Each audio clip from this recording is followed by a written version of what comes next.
You may remember this devastating scene 2 years ago. Roaring flames that took out a giant warehouse in South suburban Chicago Heights.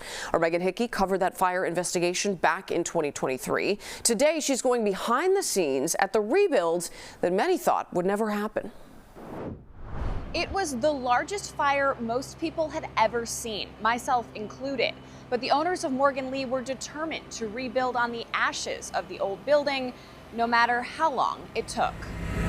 In that moment, you're absolutely in shock, and you're just hoping that everyone's okay. As soon as I crossed over the steel bridge, I saw what I couldn't believe it. I mean, the amount of smoke and how black it was.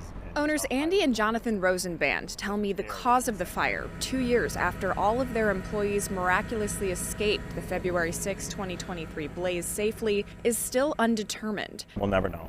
But within hours of the fire, they were looking towards fire prevention, including a next-generation sprinkler system, and discussing how they would bring their third-generation manufacturing business back to Chicago Heights one day. We engineer and manufacture retail store fixtures, furniture, and graphics.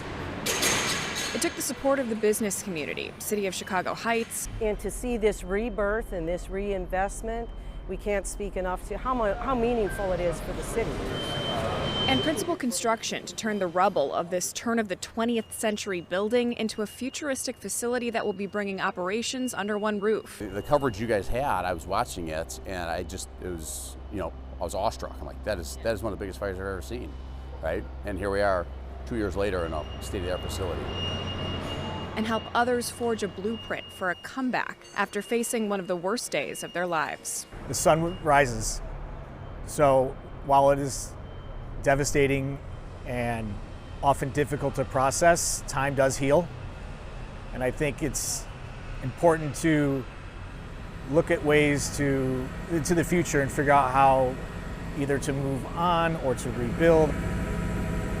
The 276,000 square foot factory should be open in May, bringing about 25 to 30 jobs back to the city that it's long called home. Reporting in Chicago Heights, Megan Hickey, CBS News Chicago Investigators. Thank you, Megan.